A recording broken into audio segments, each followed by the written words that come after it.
Buenas noches. Agradecemos la gentileza que han tenido todos ustedes por acompañarnos en el día de hoy.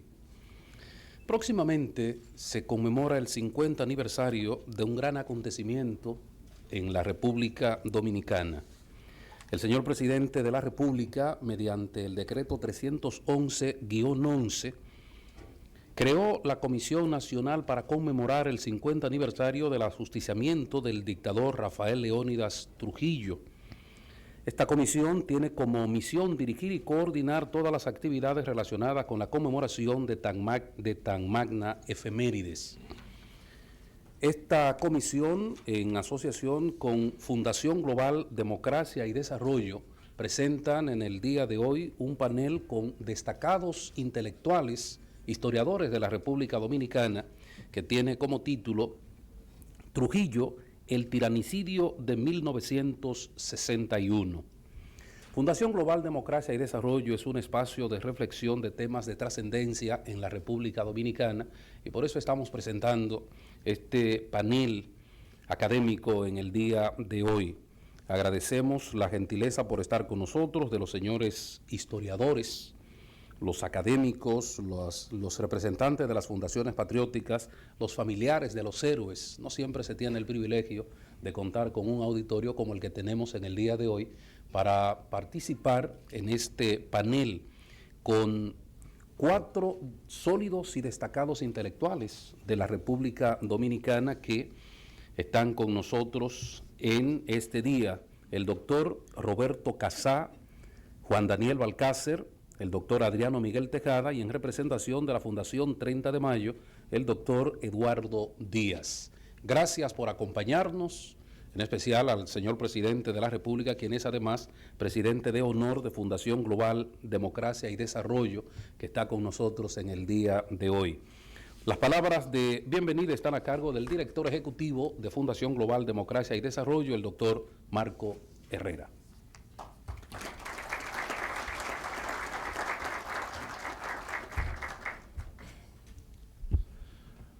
Muy buenas noches.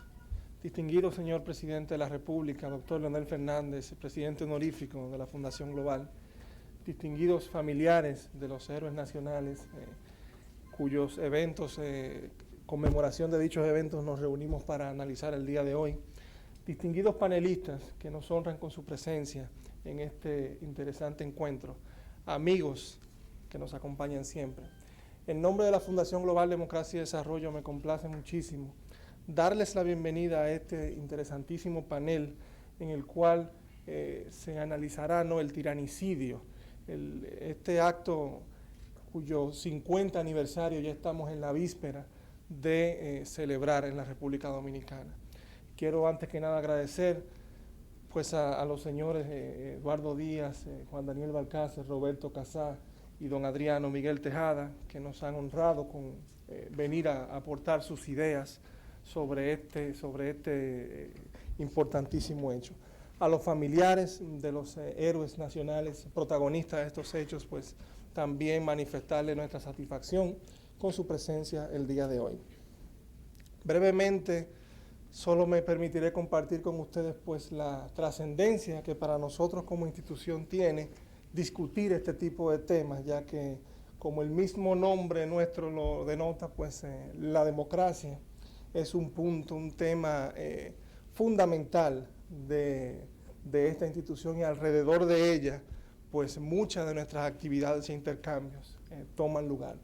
En este caso, los hechos que vamos a analizar el día de hoy, pues dan el inicio al proceso democrático en la República Dominicana y revivir, recomentar y analizar estos hechos, pues como institución y como sociedad, pues enriquece el debate y acentúa aún más la trascendencia de esta importante fecha que ya conmemora medio siglo.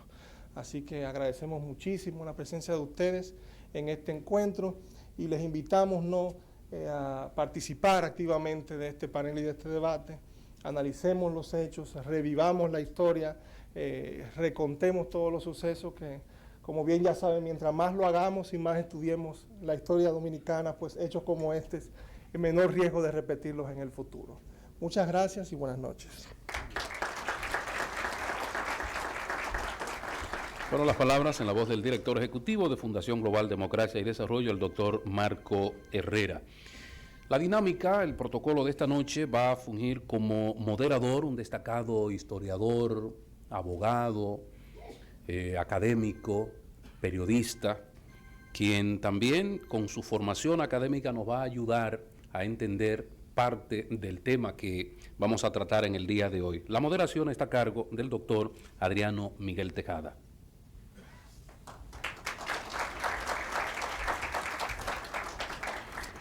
Muchas gracias, don Omar, señor presidente, don Marcos, distinguidos familiares de los héroes del 30 de mayo, amigos todos. Este panel que nos convoca esta noche con la presencia de don Roberto Casá, don Juan Daniel Balcácer y don Eduardo Díaz, para analizar el hecho fundamental del siglo XX dominicano. Así como el siglo XX nació a las 3 de la tarde del 26 de julio de 1899 en una calle trunca en Moca con el asesinato o ajusticiamiento, que es palabra más correcta, de Ulises Serol Lilis. Asimismo, el siglo XX se partió en dos para la República Dominicana la noche del 30 de mayo de 1961. El panel de hoy, el doctor Roberto Casá, director del Archivo General de la Nación, expondrá sobre el contexto histórico nacional e internacional dentro del cual tuvo lugar el ajusticiamiento del tirano. Juan Daniel Balcácer hablará del complot y sus interioridades y propósitos, y don Eduardo Díaz ofrecerá testimonios familiares y vivencias relacionadas con cuanto ocurrió en su casa, uno de los principales complotados, y que fue el centro de operaciones de la conspiración.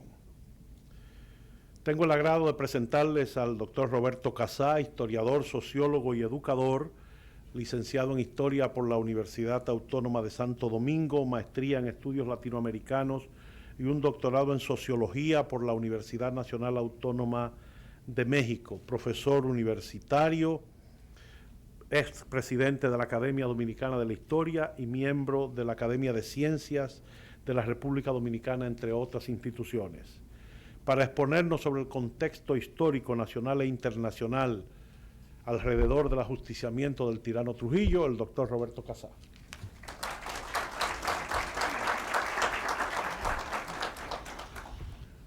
Señor presidente, señores familiares de los héroes de la gesta, apreciado público, amigos, amigas, me toca por solicitud de los organizadores de la Fundación Global hablar del contexto del 30 de mayo, contexto nacional e internacional. Quisiera partir de la noción de que el 30 de mayo fue producto no de decisiones aleatorias, sino de una crisis histórica del orden trujillista. No fue algo accidental, sino parte de un proceso complejo que ponía de relieve el conjunto de conflictos que atravesaban la dictadura y que tomaron una dimensión catastrófica a raíz de la coyuntura política creada a partir de 1959. El 30 de mayo, a mi juicio, es la culminación de esta coyuntura de crisis general, de crisis histórica del orden trujillista. Vamos a partir en este análisis, que tiene que ser forzosamente apresurado, del hecho de que Trujillo había tenido un marco de vigencia a lo largo del dominio desde 1930. Y esta vigencia era producto, a su vez, de procesos largos de la historia dominicana que conjugaron la factibilidad de este orden despótico extremo casi sin parangón en la historia mundial contemporánea. Trujillo actuó como un propulsor del capitalismo y produjo en tal sentido cambios importantes en la sociedad dominicana, en razón no de una perspectiva de principios, sino de la interacción entre poder político y poder económico, el rasgo distintivo principal del ordenamiento. Trujillo necesitaba el poder económico como medio, poder económico con tendencia total, en la personificación de él como supremo representativo de la clase capitalista, como medio de fortalecer de manera incesante el poder político. Al mismo tiempo, este poder político tenía por propósito la codicia, la sed de enriquecimiento por parte de Trujillo. Así se creó una situación particular de eficacia relativa del orden trujillista que lograba superar el conjunto de conflictos a que daba lugar, ya que esta interacción, esta eficacia relativa se sustentaba en una explotación cruel, sistemática, bestial, diabólica incluso, del conjunto del pueblo dominicano. Pero esto funcionó dentro de circunstancias internas sociales, por una parte, en razón de que Trujillo encontró un país todavía extremadamente atrasado en 1930, no obstante los procesos previos de modernización que a su vez le habían permitido construir un poder total, particularmente la herencia dejada por la intervención militar de los Estados Unidos, que dio lugar a un ejército profesional que se superpuso al conjunto de la sociedad. Esto es lo que permite que Trujillo encuentre un país desarmado, en que el ejército tiene impunidad y que le permitió con facilidad asaltar el poder, como ha sido bien analizado, en febrero de 1930. Después de la Segunda Guerra Mundial, las circunstancias internacionales dieron lugar a un acelerado proceso de modernización económica. Trujillo dio un salto en la dinámica histórica del país y así se crearon situaciones, contextos en que de más en más esta impunidad del poder se hizo anacrónica. Siempre lo fue en gran medida, porque el orden trujillista se basaba en una reproducción necesaria de la violencia, no funcionaba como un capitalismo clásico, sino a través del ejercicio de la opresión y de la explotación inaudita. Pero al crearse necesariamente como parte de esa dinámica un espacio urbano nuevo, una clase media relativamente ya grande en relación a sus dimensiones históricas conocidas hasta 1930, al fortalecerse una cierta burguesía privada, no obstante las compulsiones a que era sujeta esta clase por parte del mismo Trujillo, que la agredía continuamente y la subordinaba como parte de la lógica de reproducción del orden, al darse estas situaciones, más otras, engrosamiento de la población urbana, con la creación de una clase trabajadora urbana antes prácticamente inexistente, el país empezó a tener una correspondencia entre el ordenamiento económico modernizado, que estaba en pleno auge en la década de 1950, con la creación de un sector industrial, el control nacional del aparato exportador, todos los cambios que llevó a cabo Trujillo, institucionalizaciones, modernizaciones del aparato estatal, etc. Empezó a haber una correspondencia entre esta estructura económica y el ordenamiento de clases. Pero este ordenamiento de clases chocaba progresivamente con la permanencia de Trujillo. Les puedo poner un ejemplo. En 1930 había en el país poco más de 300 estudiantes universitarios. Entonces, bueno, sí, era una población casi en general opuesta al régimen, pero era una gota de agua en un océano. En 1960 había casi 4.000 estudiantes universitarios. Seguía siendo una gota de agua, pero ya no tanto en un océano, ya empezaba a pesar más. Y esto es una representación de cambios, y lo digo porque se supo siempre que la universidad era un foco de contestación al régimen que desde cierto momento se hizo incontrolable. Ahora bien, Trujillo, a mi modo de ver, no entra en esta crisis histórica por generación espontánea desde el punto de vista de los conflictos internos en el orden económico. Su régimen era irracional, cada vez más en conflicto con las necesidades de desenvolvimiento de las fuerzas productivas. Entra en una escala política. Por esto la crisis del Trujillato es una crisis política. Y la concreción de esta oposición de los sectores nuevos desarrollados a partir del proceso de urbanización de los últimos tiempos se produjo a partir de una situación internacional. En ese sentido, el contexto internacional operó, a mi juicio, como la chispa que dio lugar al inicio de la crisis histórica del Trujillato. No es la causa, es la chispa que prende la turbina donde ya los gases estaban preparados para hacer explosión. En esa crisis histórica, en ese contexto internacional,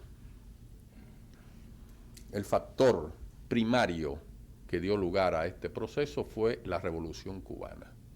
Desde todavía el momento en que Fidel Castro estaba dirigiendo los guerrilleros en Sierra Maestra, se supo en el país, no obstante la cerrazón de informaciones, y aquí hay varias personas como José Israel Cuello que lo podrán corroborar, a mi juicio, yo por lo menos tengo ese convencimiento vivencial, se supo en el país que algo estaba cambiando de manera irreversible.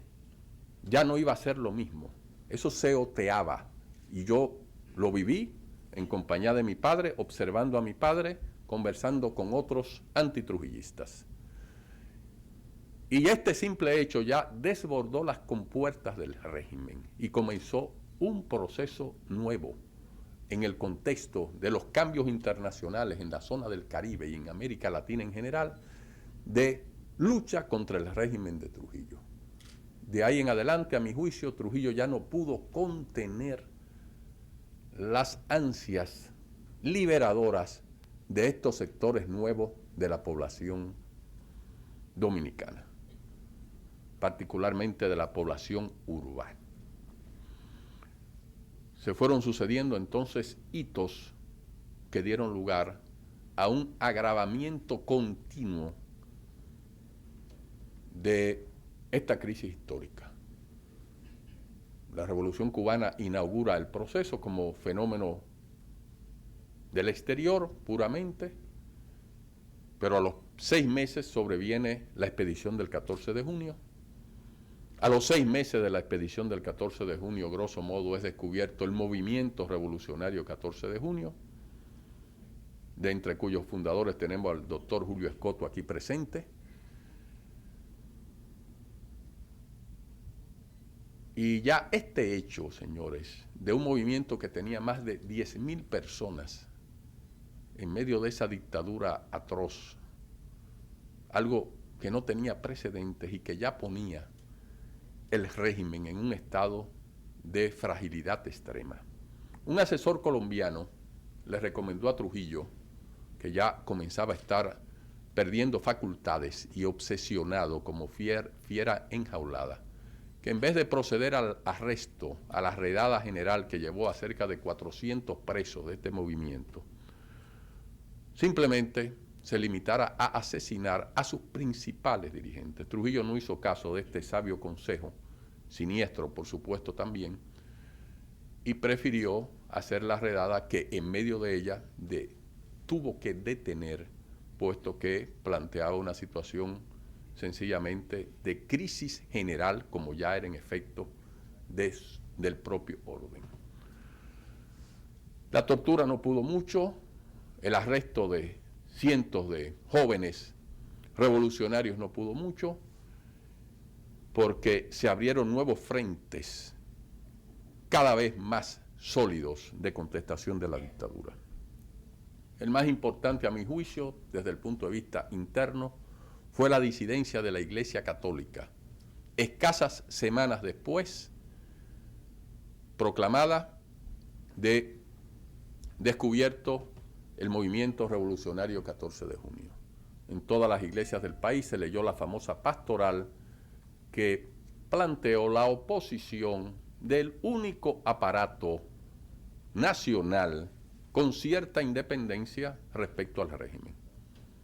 De manera que esto ya creaba una situación inaudita que Trujillo no supo enfrentar, como no supo enfrentar prácticamente ninguna situación en aquel momento, empezando por los mismos expedicionarios de junio que fueron ultimados de manera salvaje y que generó este hecho un malestar profundo en sectores muy amplios de la sociedad dominicana, que no estuvo ajeno a la decisión de los héroes del 30 de mayo, a mi juicio. Esta decisión respondió a la acumulación del malestar que generaban las medidas de Trujillo, cada vez más incoherentes en la respuesta a su crisis histórica. La disidencia de la Iglesia planteaba ya un problema de inminencia de la caída de Trujillo. Yo creo que ya era prácticamente un saber reconocido, por lo menos yo lo viví así. Vivíamos con la sensación opresiva de que el orden trujillista era insuperable. Yo lo viví de niño. Esto no se acabará nunca. Trujillo es eterno. Esa era parte de una visión compartida entre muchos. Pero ya cuando comenzó esta oposición abierta, se entrevió, pienso yo, por lo menos yo lo viví por primera vez así, de que ya el orden trujillista iba a caer, que ya estaba previsible su caída. Y aquí entonces, a partir de todo esto, se generaliza un estado de opinión, de oposición, que culmina con la decisión de Trujillo de asesinar al presidente Betancur y que da lugar a su aislamiento internacional, que ya puso a través de las sanciones de la Organización de Estados Americanos y de la ruptura de relaciones de todos los países de América con el gobierno dominicano, el régimen de Trujillo como un ordenamiento paria que sencillamente tenía que caer. Desde el punto de vista de la eficacia de las relaciones de fuerza, lo más importante a ese respecto fue la decisión del gobierno de los Estados Unidos de retirar apoyo a Trujillo. Al igual que la Iglesia, al igual que otros sectores internos, los Estados Unidos habían sido parte del entramado que dio lugar a la larga estabilidad del trujillato. De manera que las alianzas sobre las cuales se sustentó el orden se resquebrajaron absolutamente y sin posibilidad de reversión.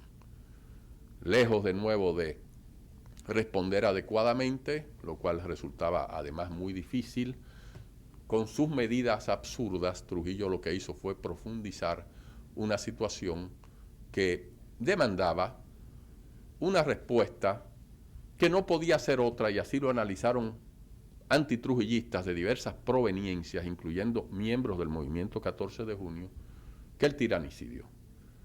La dictadura tenía una particularidad de este control tan total de la vida del país, que la pieza unificadora tenía que desaparecer, y como ejercía un papel represor tan intenso, su presencia dificultaba en extremo cualquier movimiento que en lo inmediato condujese a su caída. Incluso una expedición, como se siguió planteando en los medios exilados después de 1959, tenía muy pocos márgenes de acción en razón de la fuerza del aparato militar de Trujillo, del estado de terror y de la reserva que le deparaba el apoyo pasivo de la mayoría de la población ubicada en el campo. De manera que los héroes del 30 de mayo interpretaron la naturaleza de esta crisis y supieron dar una respuesta en que la única solución para la superación de este orden indigno era la muerte del tirano. Se ha especulado mucho acerca de las motivaciones de los héroes del 30 de mayo. Se les ha acusado por parte de análisis interesados de que respondían a conveniencias personales y a ansias de venganzas de baja categoría. Eso desde luego forma parte de los mitos generados por ciertas versiones revisionistas historiográficas que no tienen mayor importancia, pero que tienen que ser también respondidas en aras de la claridad histórica y de la contribución al desarrollo de la conciencia histórica. Es parte de un debate intelectual y moral la defensa de los héroes del 30 de mayo como sintetizadores en su momento y en su acción de la crisis histórica del Trujillato. En este sentido, el 30 de mayo cumplió con esta función de dar lugar al final esperado por sectores muy distintos de la vida nacional. De manera que el 30 de mayo, si bien pudo ser objeto de apoyos por parte de los Estados Unidos en su estrategia contraria a un orden revolucionario en el país y como parte de los inicios de esta teoría del dominó, no actuaron como agentes extranjeros para nada, sino que resultaron ser producto de los propios intereses dominicanos, de la perspectiva de que era un deber, una necesidad histórica dar lugar a la superación de la dictadura. Muchas gracias.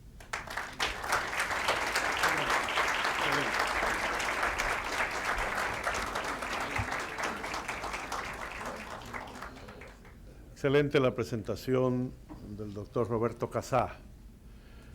La mayoría de los que estamos aquí tuvimos la oportunidad de sentir y de sufrir la dictadura de Trujillo.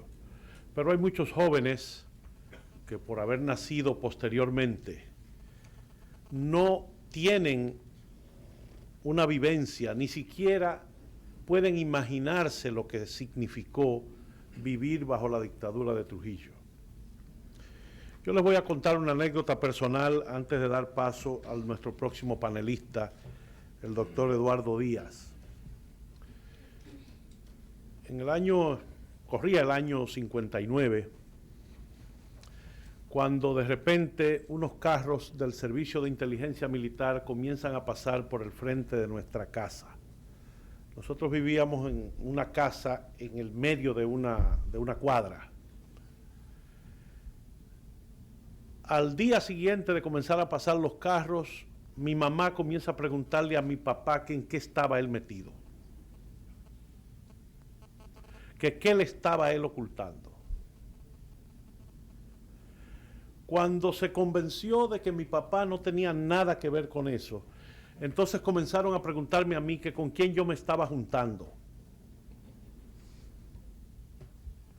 Miren la tortura psicológica a que estaba sometida una familia por un hecho que nadie sabía por qué estaban pasando los carros por ahí. Simplemente estaban pasando por el frente de nuestra casa. Después que analizaron todas las amistades que yo tenía, con quién yo jugaba pelota, con quién yo iba a la escuela, con quién yo me juntaba, etcétera, a mi hermana no le preguntaron porque era muy pequeña. A los 15 días de esa tortura, cogieron preso a dos hermanos Rojas que vivían en la casa de la esquina. Ahí bajó la presión. Pero durante esos 15 días mi familia estuvo a punto de divorciarse y de separarse por las pugnas diarias de un evento que no se podía controlar, que nadie podía preguntar, parar al carro a preguntarle qué era lo que estaban investigando. Y en esos días también mi mamá aplicó para comprar una casa del barrio de mejoramiento social y le llegó un telegrama de que tenía que ir a una entrevista a las oficinas del Servicio de Inteligencia Militar. La entrevista era simplemente para saber que ella no tenía ningún vínculo con un antitrujillista. Se tranquilizó cuando vio otras maestras igual que ella que habían solicitado, que estaban ahí esperando para ser entrevistadas. Pero entre el lapso de tiempo entre la llegada del telegrama y la fecha de la entrevista, fueron momentos también de extraordinaria dificultad, de temor, de un miedo casi llegando al pánico, porque nadie sabía de lo que se trataba. Y esa es la diferencia esencial del régimen de Trujillo con cualquier otro régimen. Muchos jóvenes oirán a los viejos decirle que había orden en la era de Trujillo. Había orden, pero no había seguridad. No había seguridad para nadie. Ahí están las hermanas Mirabal para demostrarlo. Ahí están las decenas de miles de muertos, muchos de los cuales no supieron ni siquiera por qué los mataron, porque en aquel momento no existía seguridad para nadie. Del ambiente internacional pasamos al ambiente nacional, el ambiente que se vivió en la casa que fue el centro de la conspiración. Para ello vamos a invitar al doctor Eduardo Díaz, hijo del héroe nacional Juan Tomás Díaz y de doña Chana, fallecida recientemente, abogado y presidente de la Fundación 30 de Mayo. Él nos va a hablar de esos testimonios familiares y vivencias de cuánto ocurrió alrededor del 30 de mayo.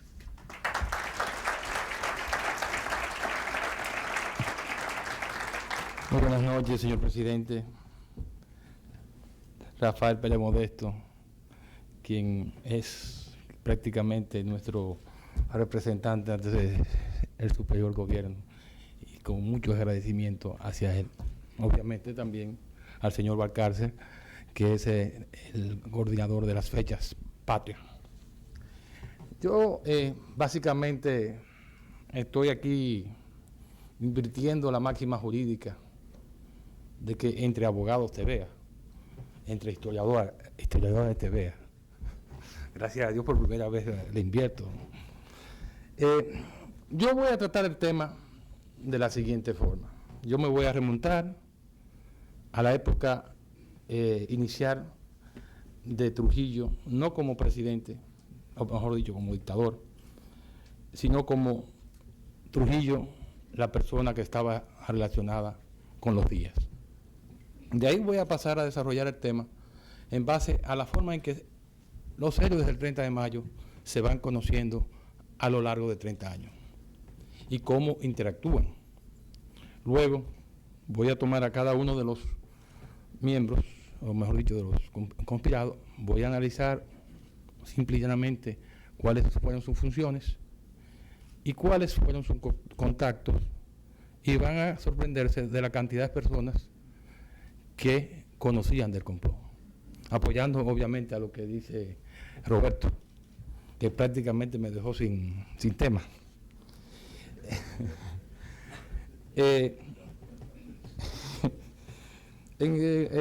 Trujillo era oriundo, como todos sabemos, de la zona de San Cristóbal, de donde era oriundo los Díaz.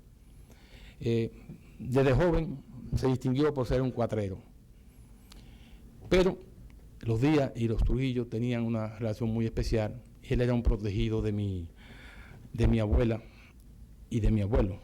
Por eso es que el puente hoy en día se llama Lucas Díaz, es por mi abuelo, porque fue Trujillo quien le puso ese nombre en agradecimiento a él.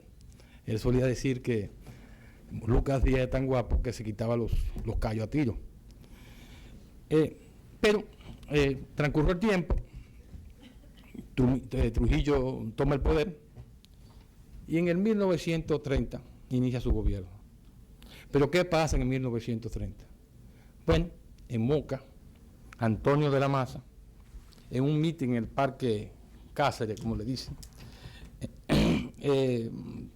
tuvo un incidente, un encontronazo, en que tuvo que defenderse y mató 2 guardias. Esto hizo que Antonio se escondiera y vino aquí a Santo Domingo, a casa del padre de Nene Cáceres, que es mi suegro, a esconderse. A don Marino Cáceres, Ureña, y allí, como a los, yo diría 2 o 3 o 4 meses, por intermedio de don Piro Estrella, que tengo aquí a su nieto también, que no me deja mentir, porque lo contacté con él, Trujillo intermedió frente a Trujillo, y Trujillo le otorgó una especie de amnistía legal a Antonio. Antonio acepta la amnistía, pero estaba condicionado, entre otras cosas, creo, a que Antonio ingresara al cuerpo de ayudantes militares de Trujillo, 1931-32. Por acá tengo, le estaba enseñando el libro militar de mi padre cuando ingresa al ejército. Ahí consta que fue en el 32. Bueno, estando allí, ¿con quién se encuentra Antonio? Trujillo quiso hacer del cuerpo ayudante militar una especie de resumen de lo que era la sociedad dominicana de aquella época. Ingresó a su cuerpo ayudante a los hijos de las personas o las familias más prominentes. Entre ellos estaba Servio Tulio Polanco, que quizás ustedes muchos no lo recuerdan, pero los que sí estamos medio antiguos saben cuál era la estancia Polanco, desde el Parque Independencia hasta allá, hasta creo que el Palacio o algo más. Salvador Cobian Parra, Juan Parra Alba, creo que muchos recuerdan quién era eso, sobre todo nosotros los abogados cuando vamos al registro de títulos, te encuentras con 200.000 títulos de Juan Parra Alba. Quiero que recuerden ese nombre, Salvador Cobian Parra, cariñosamente de Chuchín. Porfirio Rubirosa, Máximo Vázquez, Julio Ricardo, quien era hijo de Mamá Consuelo, como se le decía, Ricardo, que era prácticamente, yo diría, la creme de la sociedad de aquella época. Y hubo un joven teniente de San Cristóbal, que era mi padre, Juan Tomás Díaz Quesada. Y además, también, ahora que recuerdo, Villía, que era también de la región sur.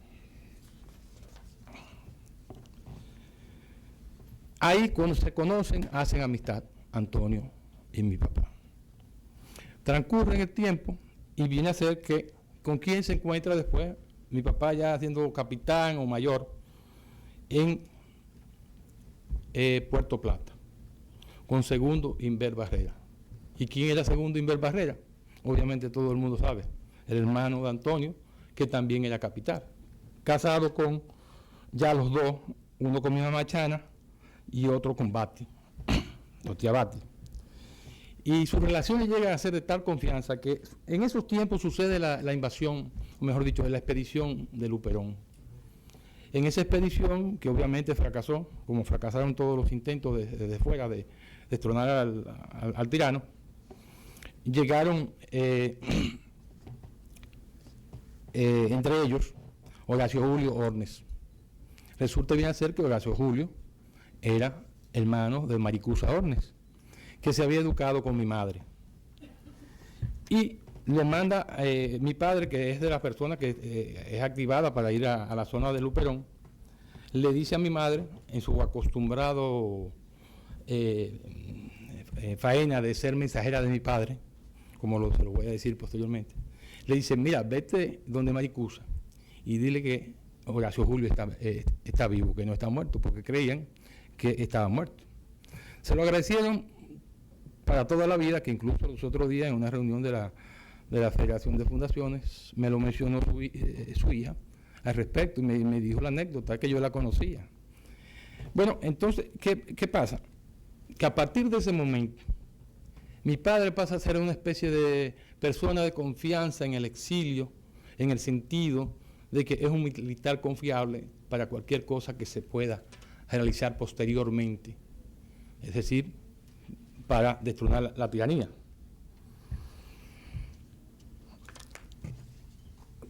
Posteriormente, y creo que Pulidito ha escrito al respecto, mi padre es considerado también por los Pupito Sánchez, los Sánchez, que estaban en un complot, como la persona militar capaz de destronar ahí a Trujillo.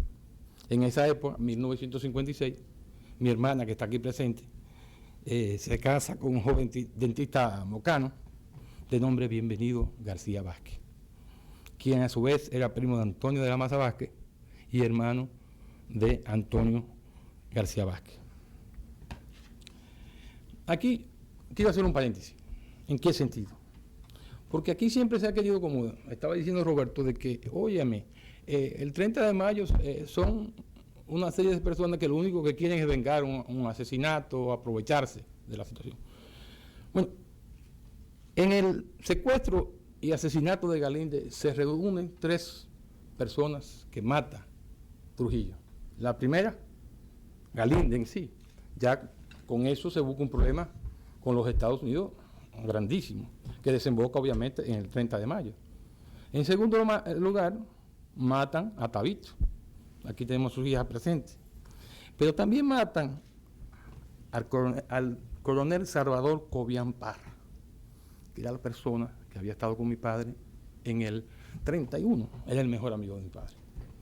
Y mi padre... Tabito era Octavio de la Maza. Sí, Tabito de Octavio de la Maza. Excúsenme, porque a veces creo que todo el mundo lo conoce.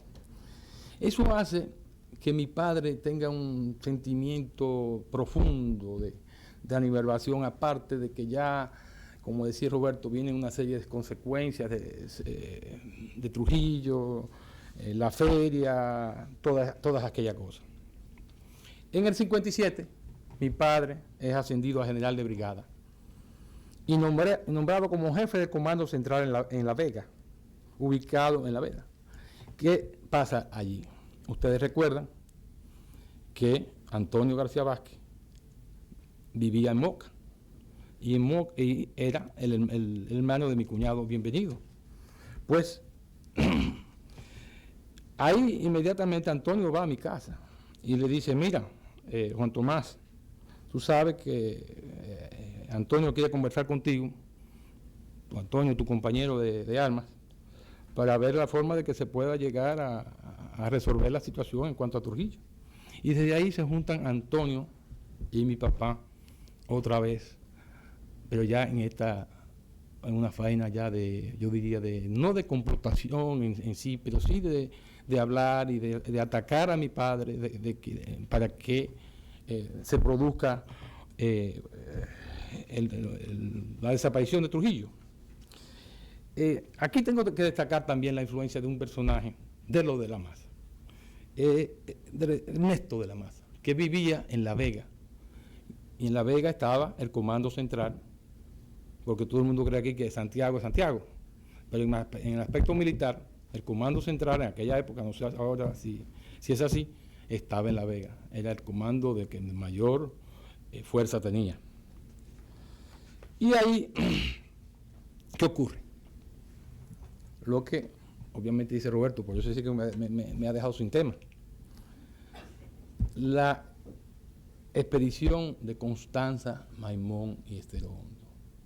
Y yo recuerdo que una noche, siendo las 8, 7 de la noche, 7:30, suena el teléfono, y mi papá se para como de atención, dice: sí señor, sí señor, sí señor, sí señor. Cuando, esto me lo cuenta mi madre después, enseguida, Jaime, Eduardo, a dormirse. Bueno, a dormir. Después me cuenta mi papá que era que Trujillo había llamado a mi papá y le había dicho: usted está al mando de las tropas a partir de hoy. Y le dice a mi mamá: ¿qué vaina me ha echado el jefe? Porque ahí están todos los amigos de mis íntimos amigos, de aquí de La Vega, de todas partes, porque había recorrido el país entero como militar, tenía amigos en todas partes. Allí, gracias a Dios, arengó a las tropas y le dijo que él no consideraba que nadie podía ejecutar o torturar a uno de los prisioneros porque él personalmente lo iba a fusilar. Se fue a Las Lomas y tenemos el testimonio de Mayo Banex y de Vargas y de Helio Gómez Ochoa de la forma en que mi padre lo trató en el momento que lo tomó preso. Hasta tal punto que en un momento Mayo Banex lo iba a matar, un sargento lo iba a matar. Mi papá se mete en el medio y le dice: mira, buen pendejo, ¿por qué tú no fuiste allá arriba a buscarlo? En vez de estar que ahora queriéndote reducirte delante de mí. Eso lo cuenta Mayo Banex en su libro. Esa expedición fue la chispa que inició todo ese descontento en mi padre, no tan solo en mi padre, sino también en todo el pueblo en general. Porque en el caso de mi padre estaba mi tía Gracita, mi primo Nabú, que iban a cada rato y dicen: Juan Tomás, lo que tú expresaste allá, Ramfi lo exterminó en Santo Domingo. Acabaron con todo el mundo. Mi papá estaba sumamente agobiado, hasta tal punto que se lo encontró mi mamá un día prácticamente llorando en la habitación, diciéndole: ¿tú te recuerdas, Chana, de aquel muchacho, qué sé yo cuánto? Lo mataron en Santo Domingo. ¿Qué pasó después? Bueno, el movimiento de 1960. Los muchachos del 60, que Julio Escoto y también el señor Martínez atrás, saben lo que pasó, porque sufrieron carne viva y torturas en la 40. Estos muchachos, que fueron producto precisamente del 14 de junio, son apresados, y como bien dice Roberto Casán, llegó un punto en que Trujillo tuvo que decir: ya no meta más gente presa porque van a meter a Radamés o a Ramfi. Diezmados, torturados y vejados por los sicarios, lo cual provoca inmediatamente la reacción de la Iglesia Católica mediante la carta pastoral. La Iglesia Católica en ese momento, presidida desde el punto de vista, yo diría, de estrategia por Monseñor Zanini, que Perón creyó en un momento que había sido Zanini el que lo había tumbado en Argentina, y no era ese Zanini, era otro, y se fue del país. El 25 de noviembre del año 1960 se produce uno de los crímenes más horrendos en la historia de la humanidad, y me refiero obviamente al crimen de las Mirabal, donde otra vez, recuerdo como ahora, en esa época se usaban los teléfonos en una mesita pequeña en la sala. Me recuerdo que mi mamá gritó: mataron a la Mirabal, y tiró el teléfono para arriba, obviamente. Ay, mi Eduardo, para arriba. Pero en definitiva, esa ya selló definitivamente la muerte del tirano. Ese fue, como dice Roberto otra vez, ya donde la gota que rebosó la copa. Si mal no recuerdo, hubo uno de ellos que dijo: carajo, aquí no hay hombre, si dejan que maten las mujeres. Esta introducción tiene como fin el de situarnos en la posición de los complotadores o conspiradores a fin de entrar en el principal tema que queremos desarrollar, que es de catalogar quiénes fueron los héroes del 30 de mayo, quiénes se pueden considerar como colaboradores, quiénes como conocedores del complot, y fundamentalmente aquellos que fueron comprometidos indirectamente luego de la muerte de Trujillo para colaborar en un gobierno de transición.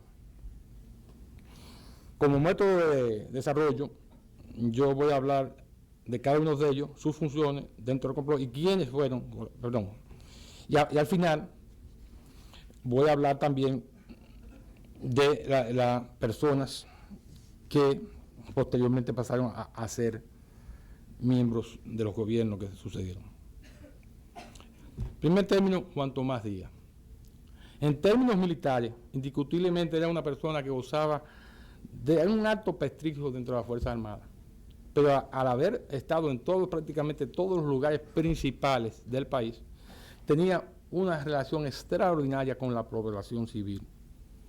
se caracterizó por ser un hombre de mucho valor y justo, y de mucha confianza de su ciudadano. Su misión, en un principio, era la de vestirse de general, tomar un cuartel militar y empezar la chispa para iniciar el golpe.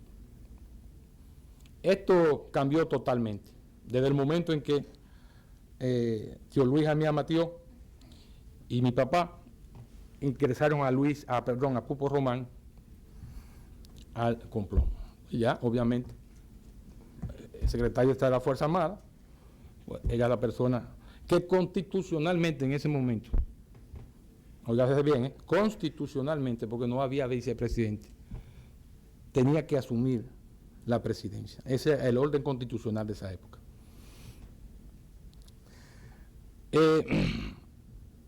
Las personas que incorporan a mi padre son su hermano Modesto, su primo, o mejor dicho, hermano Miguel Ángel Báez Díaz, y su entrañable amigo Pedro Livio Cedeño. Pero aparte de esto, ¿quiénes más estaban implicados conjuntamente con mi padre? Y aquí es que empezamos a ver la cantidad de gente que de una u otra forma sabían del 30 de mayo. La primera persona de su absoluta confianza de mi padre, el doctor Don Henrique Cabral, quien abandonó el país en el año 1960. Obviamente, antes de abandonar el país, ya mi padre le había informado toda la situación.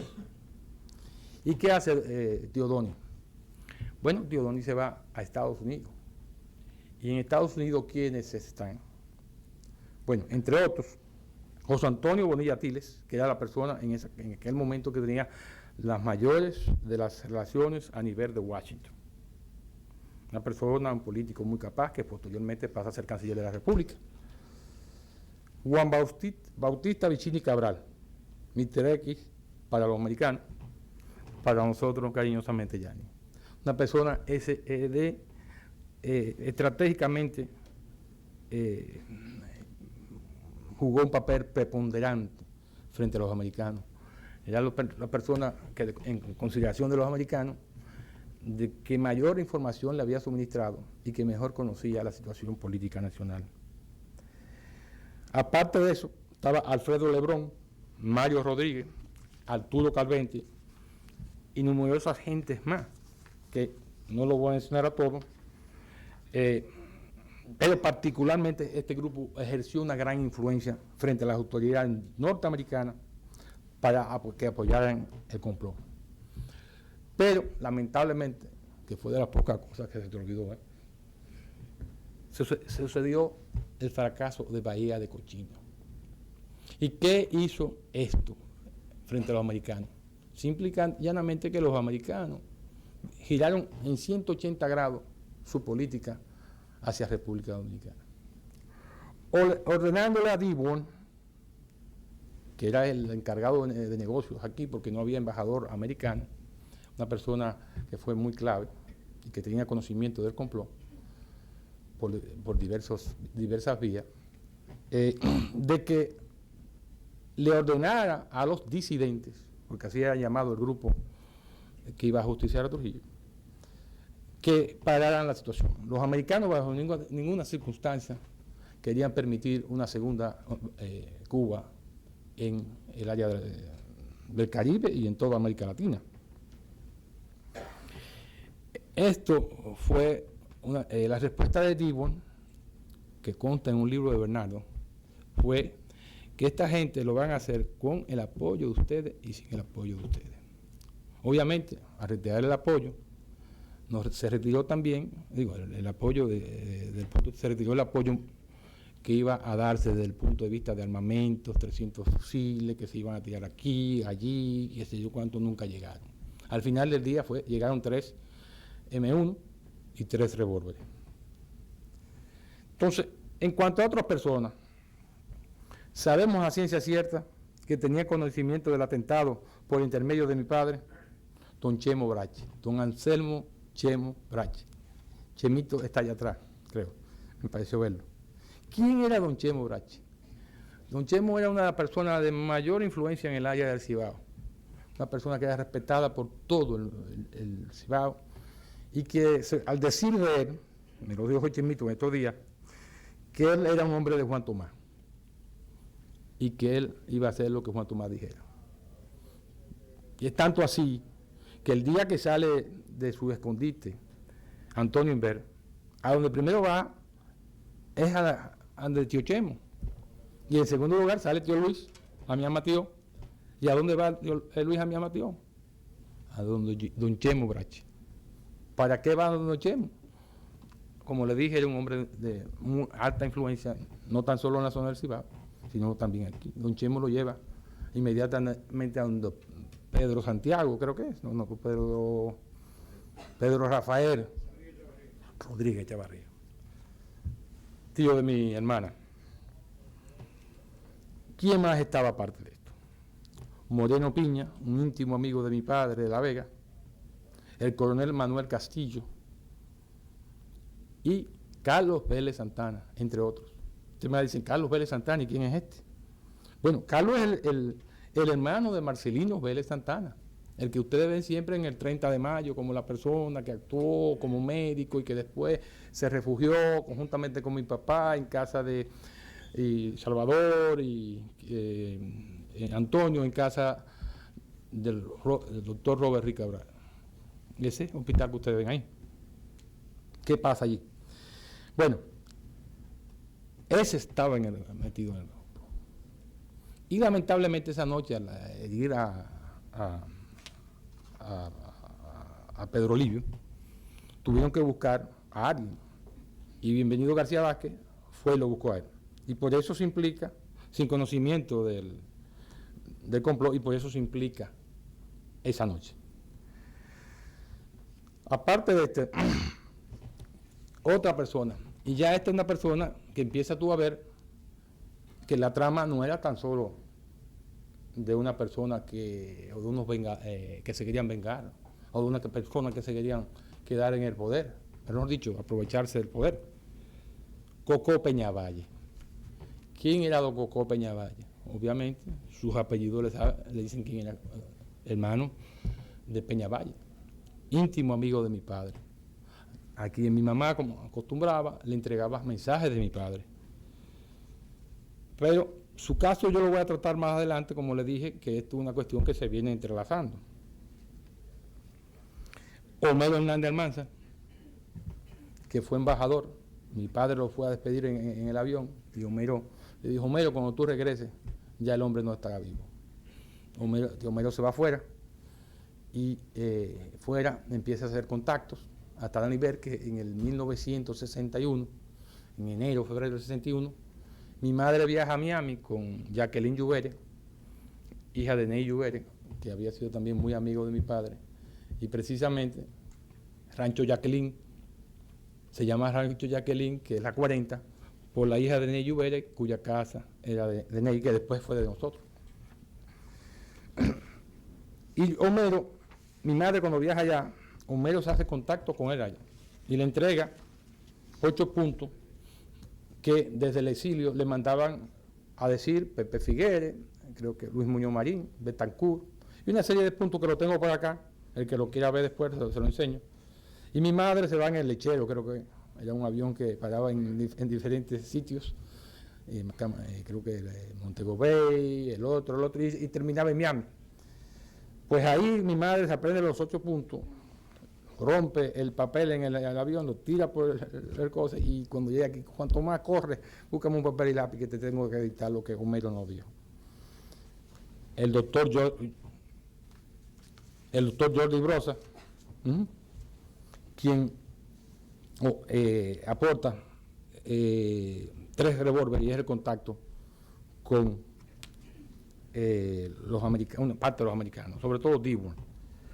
Mi mamá, que fungió como intermediaria de mi padre frente a otras personas y que era objeto de persecución por parte del régimen.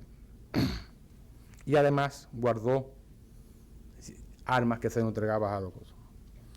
Obviamente, Bienvenido García Vázquez, mi querido cuñado, que guardó la proclama que grabó redactó Severo y grabó Severo. Modesto Díaz, mi abuelo, que pertenecía al grupo que implementaría el golpe de Estado, y era el cerebro político indiscutible de los conjurados. Era un hombre de la extrema confianza de Trujillo. A su vez, incorporó al ingeniero Huáscar Tejeda y al Luis Jamián Matió, su hijo Frank. Miguel Ángel Báez Díaz.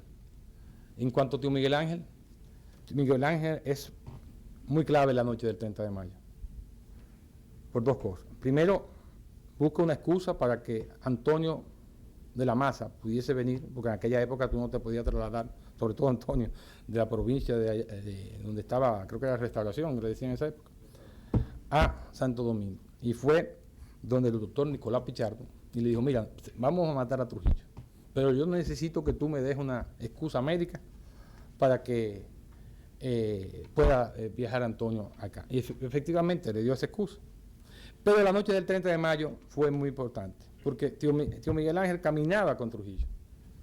Y aun cuando ya se había habido dos mensajes de que Trujillo iba a San Cristóbal, esos dos mensajes vinieron una vez, uno primero por Amadito García Guerrero y el segundo vino por tío Modesto, porque en la parte de tío Modesto se reunían, como estaba frente a la casa de Julia Trujillo, se reunían todos los ministros para esperar a Trujillo para caminar en la avenida. Entonces Modesto dijo eso. Pero en el caso de tío Miguel Ángel, que caminó esa noche con Trujillo,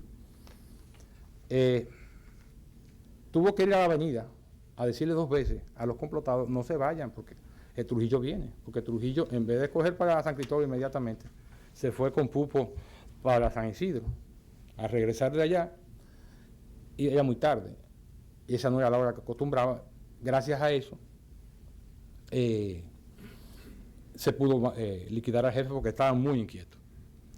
Luis Jamián Matió, que como dije anteriormente, conocía y fue incorporado compró por Modesto, y fue muy trascendental en la cuestión de Pupo. Obviamente iba a ser parte del golpe principal después. Él tenía entre otros a Fernando Amiama, Cundo Amiama, César Espallá, Marino Cáceres, Andrés Freite, su esposa, mi hermana, Orisni. Andrés Freite es muy importante porque fue Andrés que le informa a Dimo que ya Trujillo estaba muerto y que estaba en el baúl en la casa. Tío Huáscar y Fifi Pastoriza, ambos incorporados por Modesto Díaz. Unas personas que eran socios y que muy allegados a ambos, y que en su momento, por ejemplo, incluyó a Manuel Tavares Espallá, que después fue ministro, y Pastoriza, conjuntamente con Antonio de la Maza, fue lo que introdujeron el cadáver de Trujillo en el baúl para llevarlo a mi casa. Pedro Livio Cedeño, quizás el mejor amigo de mi padre dentro de todo, pero la persona que tenía la más avanzada, yo diría, mentalidad, era muy liberal. Era un hombre de un valor extraordinario, porque bajo torturas inmensas no reveló el nombre de nadie. Y por eso se salva quien voy a hablar ahora. Ángel Severo Cabral, conocido como Plutarco. Entró a comprar vía Pedro Livio Cedeño, quien a su vez le mencionó a mi padre sobre Ángel Severo Cabral. Mi papá le dijo, bueno, déjame investigar quién es. Yo imagino que habrá investigado con don Teodoni, don Arrí, y con cierta gente, muy cosas, y le dijeron quién era, porque trabajaba en la casa Vicini también. Su identidad de guerra o nombre de guerra era Plutarco, y fue la persona que Lorenzo Berry, el famoso Wimpy, vía Tommy Stocker, suministró las 3 carabinas M1 que posteriormente serían utilizadas en el terrencidio, quien a su vez se lo entregaron a Pedro Livio y Antonio de la Maza. Fíjense que siempre Pedro Livio y Antonio están juntos, porque Pedro Livio era la persona mediante una identificación que le dio a Pedro Olivio, mi padre, con el sobrenombre de Cristóbal, creo que era, para que supiera quién es que se lo estaba dando. Adicionalmente, grabó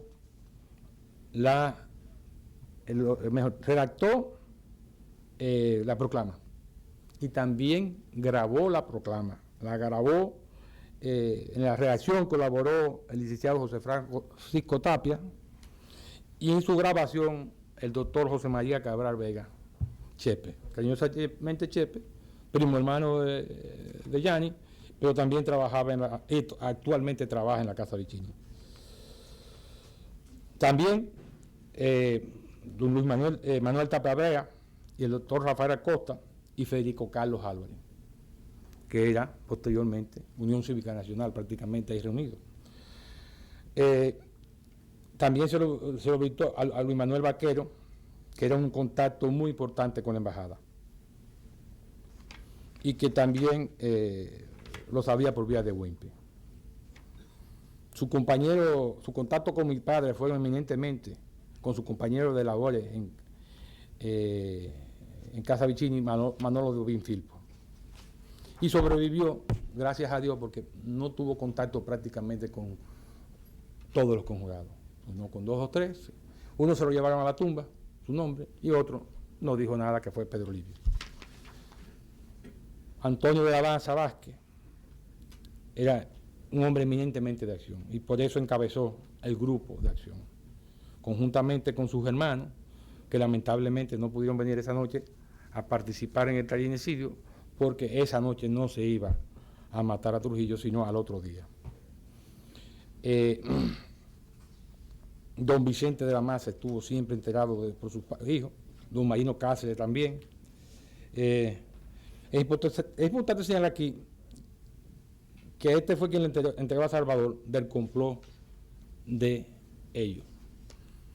Estaban Alberto Rincón, Antonio Rosario y Miguel Vichier. Mi querido Antonio García Vázquez, que es la única viuda que tenemos aquí esta noche, Villa Rosa, era primo de la Maza, pero a su vez fue cuñado de mi hermana Marianela, que estaba casada con Bienvenido. Su principal logro, ya hablé, de unir a Antonio y mi papá, pero además transportaba en su vehículo, en una maleta de doble fondo o algo así, las armas que utilizaba Antonio para ir a la avenida. Tuvo varios contactos, León Techot Michel, que murió con Manolo, Danilo Rodríguez, Manolo y Danilo Rodríguez.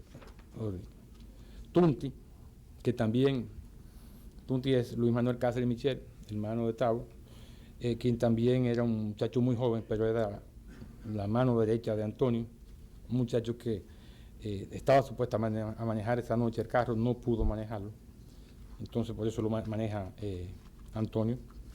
Y tuvo tanta discreción que ni siquiera a su padre, ni a su hermano, ni a nadie se lo dijo, y terminó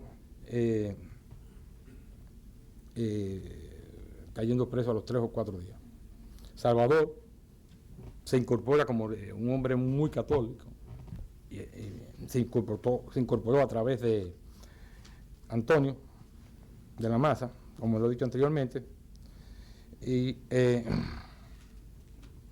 es la persona que sirve de enlace con el teniente Amado García Herrero, y quien ingresó al ejército recomendó al teniente Amado García Herrero para que ingresara en la academia. Yo no lo sabía, lo supe esta mañana por mi querido hermano acá.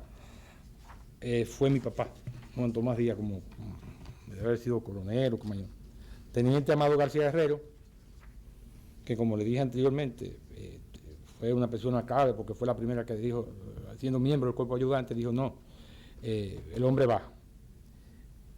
Tenía una particularidad, es que Trujillo le había prohibido que se casara con su novia, aparte de que hay una anécdota de que tuvo que ejecutar a un invasor, a un expedicionario por instrucciones precisas, y eso lo marcó y dijo que hasta que no hubiera a Trujillo muerto, no iba para atrás. Antonio Barrero, que todos conocemos aquí quién es. Antonio obviamente entró por la vía de cosas, de Salvador, era hermano, como dije, de Segundo, que era íntimo de mi papá, y que cayó en problemas, se integró a las células conspirativas de su primo Ramón Inver Ranieri Moncho, al movimiento clandestino donde concibieron muchos planes, pero al final del día trabajó en Mercadista, que era una cosa. Y en la noche de la 30 de mayo maneja el carro y luego, conduciendo el cadáver de Trujillo, el carro se paró en la casa de Julito Senior hasta el sitio convenido en la residencia del general Juan Tomás Díaz. Pudo escapar gracias a su habilidad frente a don Queco Ranieri, el papá de Frank, y evidentemente tenía reuniones o que sabían de eso Julio Senior, Meme Cáceres, que estaba aquí presente, y Frank González, mi suegro. Eso era básicamente la gente. Ahora bien, había otra parte en donde se iba y aquí le voy a hacer una anécdota que yo la viví. Le dicen al 30 de mayo el complot de los galleros. ¿Por qué el complot de los galleros? Bueno, porque habían tres que le encantaban los gallos. Eran obviamente a los días. A mi padre, a mi abuelo y a mi tío Miguel Ángel. Y una vez fuimos a Licey al Medio y me recuerdo que nos dieron una pela que estaban los cibaeños gozando porque no ganamos un gallo. Cuando eran las 7 de la noche, nos trasladamos a Santiago en vez de coger para Santo Domingo, lo cual me extrañó. Fuimos a una casa muy grande, a donde hoy la Salvador Estrella Salá, creo que ahí vivía un personaje de mucha trascendencia en la historia de Trujillo, don Fello Vidal.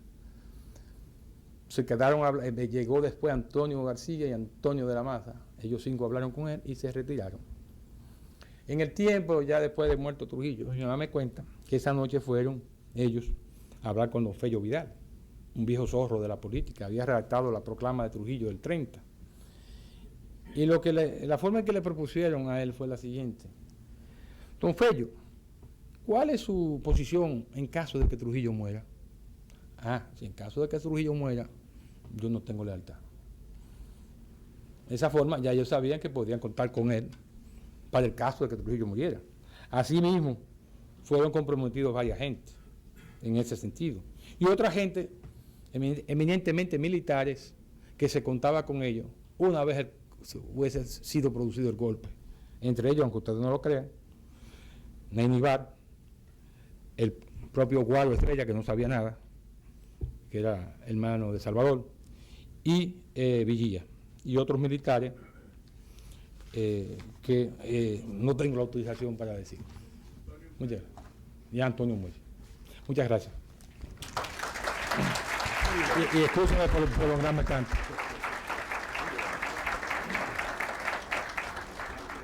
Excelente la cantidad de datos aportados por el doctor Eduardo Díaz.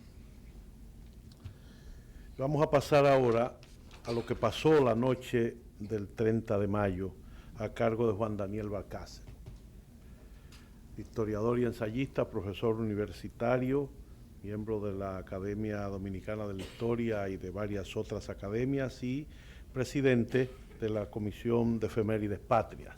Antes de cederle la palabra, yo quiero contar una anécdota de la noche del 30 de mayo.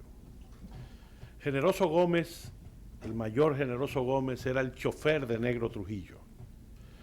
Y la noche del 30 de mayo, a eso de las 10 de la noche, se retiró a su casa en el barrio Don Bosco. Era una noche calurosa y se quitó la ropa de militar y se puso en camiseta en la galería de la casa a coger un poco de fresco antes de acostarse.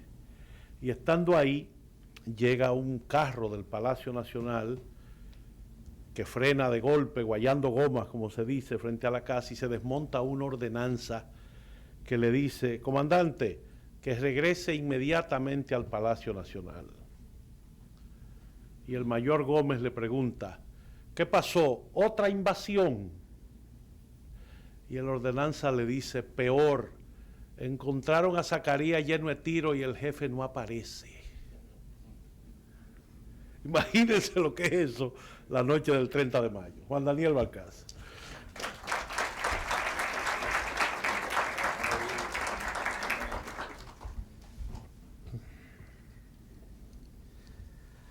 Muy buenas noches, excelentísimo señor presidente de la República, distinguidos familiares de los héroes del 30 de mayo, invitados especiales, colegas panelistas.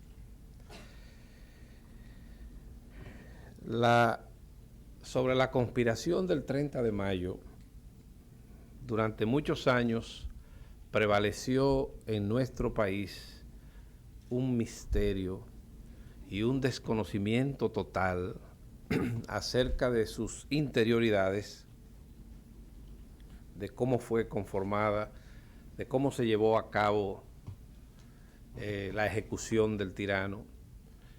Y eso se debió fundamentalmente a la carencia de fuentes fidedignas sobre las cuales los historiadores habríamos estado en condiciones de reconstruir una narrativa que permitiera ofrecer a las nuevas generaciones una visión aproximada de qué fue lo que aconteció a raíz del complot que se ha convenido en llamar del 30 de mayo. Ellos no lo llamaron así, sino porque sencillamente esa noche luz, como la llamó el arquitecto Antonio Caña, se consumó exitosamente la primera parte de la conspiración. Y ese desconocimiento del complot del 30 de mayo obedeció también a intereses políticos, puesto que, como ustedes saben, existen tres formas de enseñar historia. Existe la historia académica, que es la que elaboran los historiadores profesionales. Existe la historia escolar, que es aquella que no siempre es redactada por historiadores profesionales, muchas veces por pedagogos que adaptan algunos pasajes de historias académicas para acomodarlas a las exigencias de unos contenidos y de unos programas elaborados por los ministerios de educación. Y también existe la historia popular, la que va construyendo el imaginario día a día y con muchas influencias de tradiciones orales, y la casi totalidad de las veces esa historia oral se impone en los hogares y encuentran algunos estudiantes ciertas contradicciones con lo que aprenden en la escuela, en un texto determinado, con lo que les dice el profesor y con lo que su papá le dice que aprendió en la calle. En relación con el 30 de mayo se dio esa situación. Primero, los textos históricos tradicionales utilizados en las escuelas, lo he señalado antes, desde 1961 hasta 1976 no mencionaban el hecho histórico del 30 de mayo. Solo fue en 1969 cuando se le hizo un adendum al resumen de Historia Patria de Bernardo Pichardo, que Emilio Rodríguez de Morici le agregó un párrafo relacionado con el 1961. Y no fue sino hasta 1976 cuando salió a la luz pública el Manual de Historia Dominicana de Frank Moya Pons, conjuntamente con otros textos de los profesores Danilo de los Santos y Valentina Peguero y el profesor Roberto Casá, que en los textos diseñados para ser utilizados en la secundaria y en la universidad se incluyó la historia del presente, hasta abarcar no solamente lo que había acontecido el 30 de mayo, sino también posterior a ese gran acontecimiento histórico. Pero aún más, todavía el misterio prevalecía porque adolecían los investigadores de fuentes fidedignas de fuentes y testimonios que conservaban como tesoro familiar determinadas familias que entendían que no había llegado el momento de revelar sus vivencias, sus padecimientos y todo cuanto acarreó la extinción casi total y la destrucción de sus entornos familiares como consecuencia de la persecución y de la tenaz represión que desató el gobierno Ramfis Balaguer durante el interregno junio 1, noviembre 18. De forma tal que esos testimonios comenzaron a aflorar hacia 1999, y de 1999 en adelante es que los historiadores dominicanos hemos estudiado el periodo final de Trujillo, nos ha sido posible reconstruir, aproximarnos de una manera más certera a lo que aconteció la noche del 30 de mayo. El complot para eliminar físicamente a Trujillo, como bien señaló Eduardo, estaba dividido en dos fases. Era un complot vasto. Durante mucho tiempo aquí se creyó que eran 10, 12, 15 personas. Era un complot bien estructurado, bien vertebrado, y en el cual cada uno de sus miembros tenía atribuciones específicas según el grupo al que pertenecieran. Yo he dividido en mi libro 4 grupos que someramente los mencionó Eduardo, que fueron el grupo de Moca, el grupo de Salvador Estrellas Adalá, el grupo de Juan Tomás Díaz y de los hermanos Díaz, y el grupo de Mr. X, o el grupo de Gianni Vicini y de todos los que trabajaban alrededor de la casa Vicini, y eran el contacto directo con lo que era el consulado norteamericano, porque aquí no teníamos embajada desde que fueron impuestas las sanciones diplomáticas. Ese complot se concibió en 2 fases. La primera era de acción militar. Consistía en que un grupo de los conjurados iban a emboscar al dictador en un punto determinado, y si lograban su objetivo, bueno, pues entonces con el cadáver del dictador se dirigirían hacia la casa que era el centro de la conspiración en la capital del general Juan Tomás Díaz, y desde allí tanto el general Díaz como su hermano Modesto y don Luis Amía Matió y otros tenían la misión de buscar al general José René Román Fernández, a la sazón secretario de Estado de las Fuerzas Armadas, para mostrarle el cadáver de Trujillo y a su vez intentar apresar a los principales cabecillas del gobierno para entonces promover un golpe de Estado. Descrito así, luce muy fácil, pero en la realidad era una cosa muy distinta. El grupo de acción, que es como se identificó a los conjurados que tenían la responsabilidad de emboscar a Trujillo, estaba originalmente constituido por 10 personas que venían, la mayoría de ellos, todos los miércoles a la capital, pues como bien indicó el doctor Eduardo Díaz, ellos se habían enterado de que el dictador Trujillo solía desplazarse cada miércoles hacia San Cristóbal solo en compañía de su chofer, y había prohibido terminantemente al servicio de inteligencia militar que dispusiera equipos de vigilancia o dispositivos de seguridad a lo largo de la autopista que conduce a San Cristóbal. Y eso se cumplió fielmente.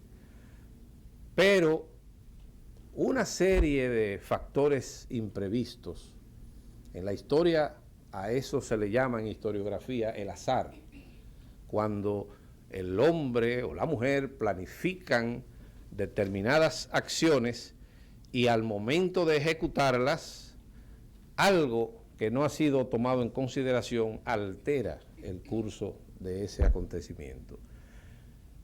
Aquí el 30 de mayo no fue un solo factor imprevisto, fueron varios factores imprevistos que alteraron el curso de los acontecimientos subsiguientes e impidieron que la segunda fase de la conspiración ni siquiera pudiera ponerse en ejecución, es decir, no despegó nunca.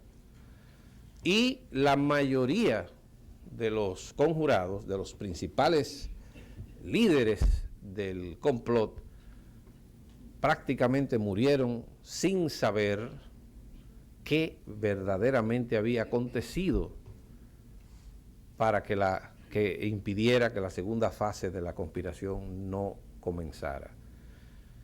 Y llegaron a creer, por virtud de una eficaz campaña de desinformación del Servicio de Inteligencia Militar, que la causa de que no había podido despegar la segunda fase había sido que el compadre Pupo había fallado. Pero fíjense ustedes, ellos habían ensayado 3 veces en el mes de mayo, en un miércoles, que fueron a la avenida a esperar a Trujillo para enfrentarlo a tiros. Por diversas razones, un día Trujillo se fue por la vieja carretera, otro día amaneció con una afección gripal y sencillamente no se presentó. Y entonces se preparaban los que vivían en La Vega y los que vivían en Moca, como Eduardo Antonio García Vázquez y Ernesto de la Maza y otro de sus hermanos, para regresar a la capital el 31 de mayo de 1961 a esperar su cita, su angustiante cita con el dictador Trujillo. Alrededor de las 5:30 de la tarde del martes 30 de mayo, Miguel Ángel Báez Díaz telefoneó a Antonio de la Maza y le comunicó que el dictador iría esa noche a San Cristóbal. Lo que yo le estoy contando es lo que me ha sido posible a mí reconstruir en función de las fuentes que yo he consultado. Ustedes saben que la historia se reescribe constantemente, que hay diferentes perspectivas para el discurso histórico, y no quiero con esto decirles que lo que les estoy comentando es la única verdad, pero es la que yo he podido reconstruir en función de las fuentes verificables que he podido consultar. De manera que a partir de las 5:30 de la tarde de ese martes, un Antonio de la Maza que no estaba esperando esa noticia, se dispuso a llamar a Juan Tomás Díaz, a llamar a Luis Amía Matió, a llamar a todos los que él pudo conseguir aquí en la capital para informarles, jubiloso, que esa noche podría darse la situación de ellos encontrarse con el dictador en las afueras de la capital. Y entre las 5:30 y las 8 de la noche hubo en la ciudad capital, en ese entorno donde residía el general Díaz, donde residía don Modesto Díaz, donde residía Miguel Ángel, donde vivían todos ellos, un inusitado movimiento. Y la casa del general Díaz desde las 6 de la tarde había sido visitada por su primo Tomás, por su primo Miguel Ángel Báez Díaz, por su hermano Modesto, por Antonio de la Maza, por Pedro Livio Cedeño. Es decir, todos ellos estaban en entrar y salir en lo que se determinaba qué hacer. Como ellos habían previsto que 10 hombres bajarían a la avenida, esa noche nada más se reunieron 7. Los otros, los del grupo político, tenían que esperar los resultados de la avenida. Y alrededor de las 8:30 de la noche, esos 7 hombres en 3 vehículos estaban ya en las afueras de la capital, por la autopista que conduce a San Cristóbal. Se distribuyeron las armas y curiosamente 4 de ellos ocuparon un vehículo, que fueron Antonio Inver, que iba a conducir ese vehículo, Antonio de la Maza, Salvador Estrella Sadalá y Amado García Guerrero. La posición en que quedaba en ese vehículo Salvador Estrella no le permitía disparar desde dentro del vehículo, de manera que ese era en ese momento ya un obstáculo. Para poder disparar tenía que salir del vehículo. Huáscar Tejeda y Pedro Livio se quedaron en otro vehículo.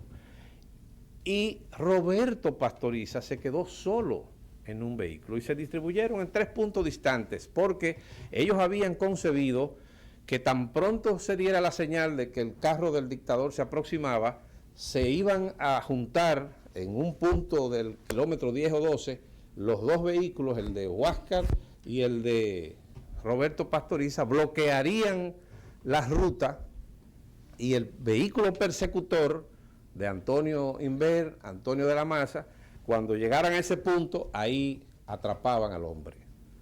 Pero las cosas tampoco sucedieron así. La señal del cambio de luz que tenía que dar Inver Barrera, que la dio, pues al parecer por las circunstancias del momento, por lo que fuere, no fue advertida inmediatamente por Huáscar Tejeda, según él mismo relata en uno de sus testimonios, y solo supo que había comenzado la acción cuando oyó una detonación. Tan pronto el vehículo que conducía Inver Barrera se colocó paralelo al de Trujillo, Antonio de la Maza disparó y Amado García también disparó. Hay constancia de que el disparo original de Antonio de la Maza acertó debajo del brazo izquierdo del dictador y que se supone que fue un disparo mortal por necesidad. Zacarías de la Cruz reveló que al percatarse de ese ataque frenó bruscamente y el otro carro siguió, se devolvió. Zacarías quiso intentar retornar a la ciudad, pero el dictador extrañamente había abierto la puerta del carro y salió, de manera que tuvo él que pararse. Y los otros conjurados salieron del vehículo, se tiraron al pavimento y ahí se inició un intenso tiroteo que duró alrededor de 7 u 8 minutos.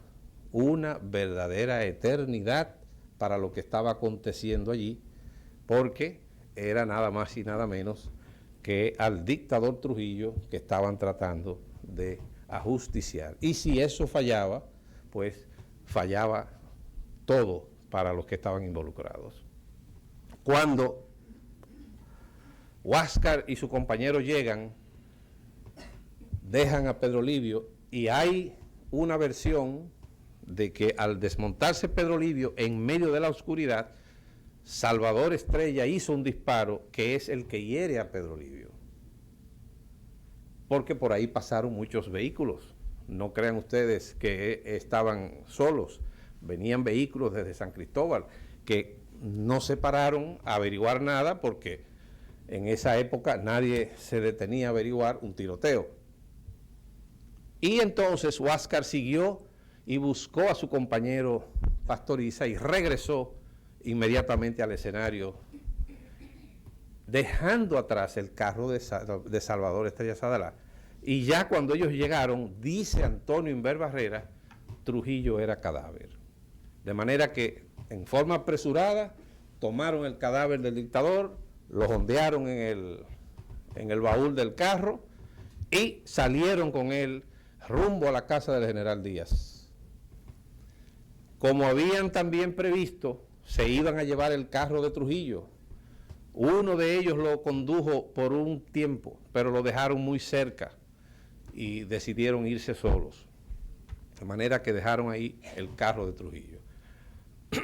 ¿Cuáles fueron todos los imprevistos que sucedieron ese día. La primera fase del complot fue exitosa. En verdad mataron a Trujillo. Pero fíjense todo lo que sucedió esa noche, que cambió drásticamente el curso de los acontecimientos. Primero fue martes y no estaban todos los que tenían que estar en la ciudad capital para tomar sus posiciones. Segundo, la fortuita, y hay quienes entienden que no era tan fortuita, presencia del general Arturo Espaillat en las cercanías, que había hecho su caminata con el dictador esa noche y reconoció los vehículos que pasaban mientras él entraba al restaurante El Pony.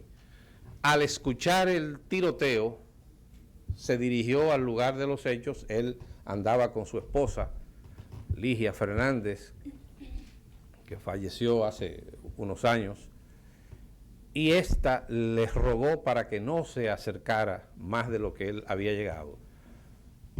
La versión tiene cierta verosimilitud porque Salvador Estrella Sadalá, en uno de sus testimonios, dice que vio cuando se acercaba un carro que giró rápidamente.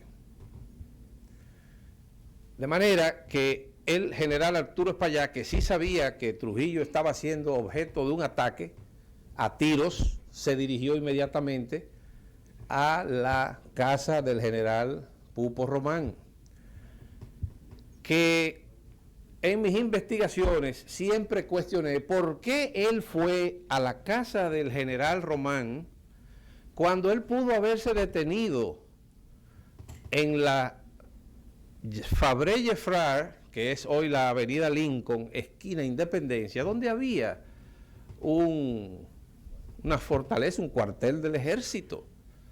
Buscar ahí respaldo e ir en ayuda del jefe. Él se dirigió a la casa del general Román, que, según dice uno de sus hijos, estaba recostado y prácticamente dormía plácidamente. Y le avisó, pero al avisarle esa noticia inesperada del general Román de que estaban matando o atacando a Trujillo, nada más y nada menos que de parte del general Espaillat, conocido como Navajita, y que alguien decía que seguramente no era porque se afeitaba bien, alarmó al general Román y bueno, no supo qué hacer, y sino que se vistió y se dirigió al lugar de los hechos. Pero otros factores imprevistos fueron que en el lugar del ajusticiamiento, cuando levantaban el cadáver de Trujillo, a Antonio de la Maza se le cae su pistola calibre 45 a su nombre. Esa es otra. Luego dejaron allí mismo el carro de Salvador Estrella Sadalá, marca Mercury, que quizás no es nada del otro mundo que fuera marca Mercury, pero era el único Mercury, señor presidente, que había en República Dominicana en ese entonces. De manera que ahí no había que hacer muchas investigaciones. Ese es el carro de Salvador. Luego dejaron también, el chofer de Trujillo escapó, y antes de que llegara el carro con el cadáver de Trujillo a la casa del general Díaz, ya el chofer de Trujillo había sido ingresado al Hospital Marión con 7 perforaciones de bala y había dicho, se había identificado, soy el chofer del jefe, hemos sido víctimas de un ataque, de un atentado, el jefe no aparece.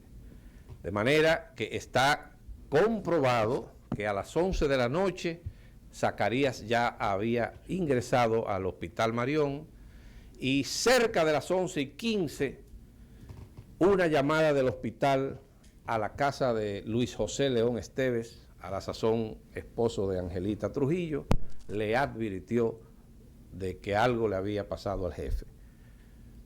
Pechito León inmediatamente salió, buscó a María Martínez y se dirigieron al lugar de los hechos y hasta siguieron para Hacienda Fundación, donde Trujillo era esperado a las 10:20 de la noche y llamaron, y al decirle que no había llegado, entonces optaron por trasladarse allá.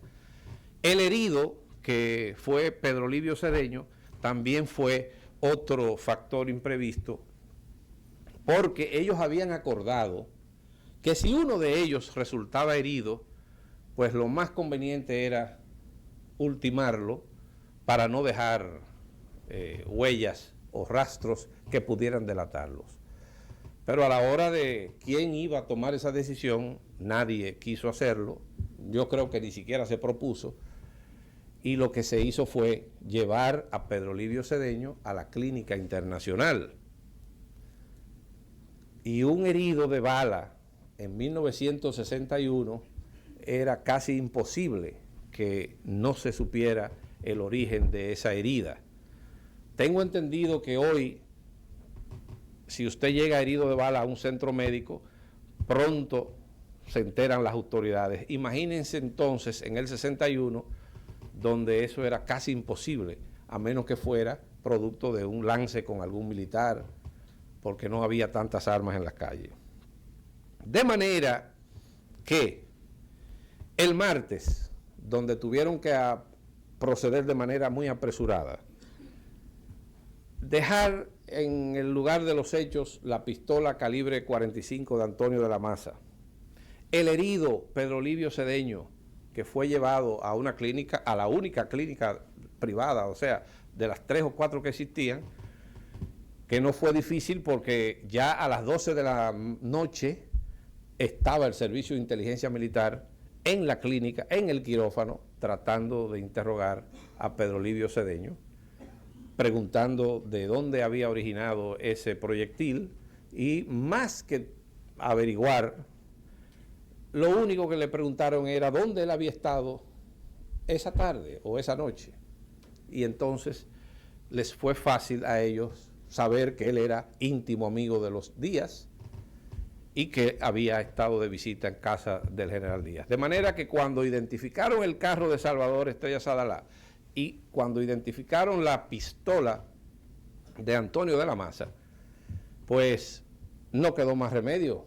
Y ya antes de la 1 de la madrugada, cuando todavía el general Juan Tomás Díaz y Luis Amiá Matió y Modesto Díaz hacían esfuerzos denodados por ubicar al general Román Fernández, que no lo encontraban. Incluso don Luis Amiá Matió había ido a la casa de los Bonetti en busca del hermano del general Pupo Román, que también era un enlace entre ellos, Vivín Román, y andaban con él para arriba y para abajo tratando de detectar dónde se encontraba el general Román para continuar con el plan.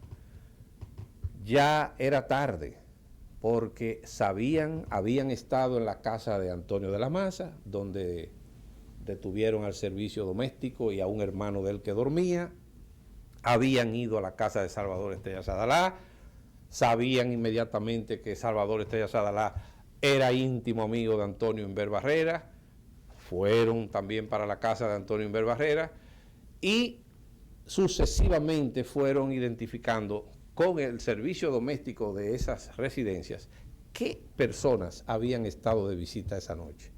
De forma tal que ya para las 2 de la madrugada y todavía no habían encontrado el cadáver de Trujillo, el Servicio de Inteligencia Militar tenía por lo menos 6 o 7 nombres de quienes habían participado en un atentado contra el jefe, como decían ellos, porque no se sabía qué había sucedido. O sea, se conjeturaba que pudo haber sido secuestrado, que tal vez iban a entablar algún tipo de negociación con las autoridades, pero lo cierto es que no fue sino hasta las 4, cerca de las 4 de la madrugada, cuando una segunda requisa que hicieron en la casa de Eduardo,